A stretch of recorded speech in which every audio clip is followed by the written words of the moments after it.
जय श्री हरि विष्णु। चैत्र मास के कृष्ण पक्ष की एकादशी को पाप मोचनी एकादशी कहा जाता है। यह एकादशी समस्त पापों से मुक्ति दिलाने वाली मानी जाती है। जो व्यक्ति श्रद्धा से इस व्रत को करता है, उसके जाने अनजाने में किए गए पाप नष्ट हो जाते हैं और उसे भगवान विष्णु की विशेष कृपा प्राप्त होती है। Today I recite a story. प्राचीन काल में मेधावी नामक एक ब्राह्मण था। वह महर्षि च्यवन का पुत्र था और कठोर तपस्या में लीन रहता था। वह वन में रहकर इंद्रियों पर नियंत्रण रखते हुए ब्रह्मचर्य का पालन करता था। उस समय इंद्र को भय हुआ कि कहीं मेधावी अपनी तपस्या से स्वर्ग का सिंहासन न प्राप्त कर ले। इंद्र ने उसकी तपस्या भंग करने के लिए अप्सरा मंजुगोषा को भेजा। अप्सरा मंजुगोषा ने सुंदर वेश धारण कर मधुर नृत्य और संगीत से मेधावी को मोहित कर लिया।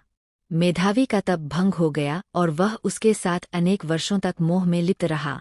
जब मोहभंग हुआ तो मेधावी को अपने पाप का ज्ञान हुआ।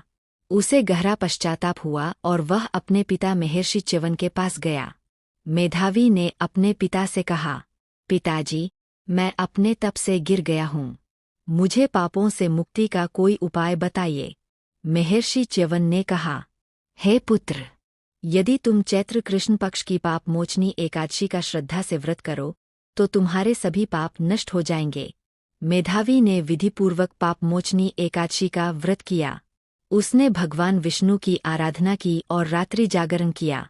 व्रत के प्रभाव से उसके समस्त पाप नष्ट हो गए और वह पुनः तपस्वी जीवन की ओर लौट आया।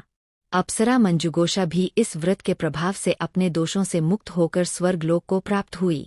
इस कथा से यह शिक्षा मिलती है कि पाप मोचनी एकादशी सभी पापों का नाश करती है। सच्चा पश्चाताप और व्रत जीवन को बदल सकता है।